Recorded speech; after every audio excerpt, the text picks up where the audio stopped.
In today's video, I'm going to teach you how to record a bank deposit using undeposited funds in QuickBooks Online.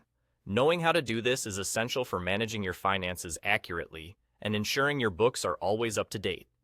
To begin, we'll need to navigate our way to the right section in QuickBooks. So, go ahead and click on the New button at the top left of the interface. This button is your gateway to creating a variety of transactions in QuickBooks. From the drop-down menu that appears, select Bank Deposit.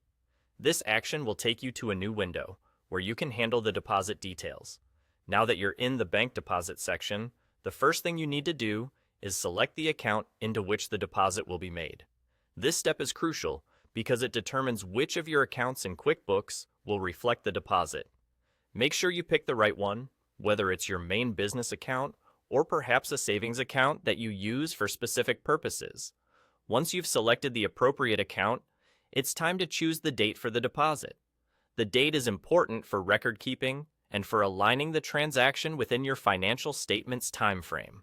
Be sure to select the correct date that matches with the actual deposit date to avoid any discrepancies in your accounting records.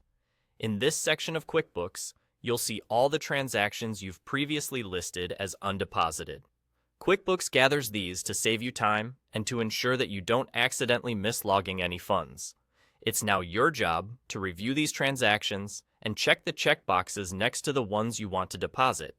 If you've received multiple payments, you'll see them all listed, allowing you to easily select all that apply to the current deposit.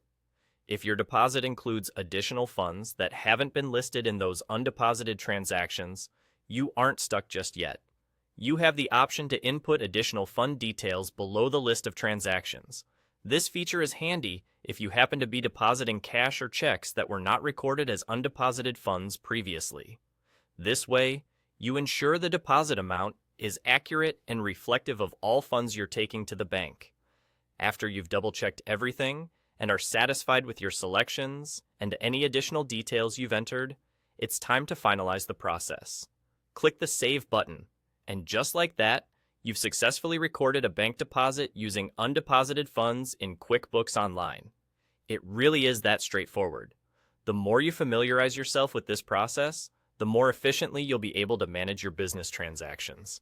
Thank you for joining us today, and I hope you found this walkthrough helpful. Happy bookkeeping!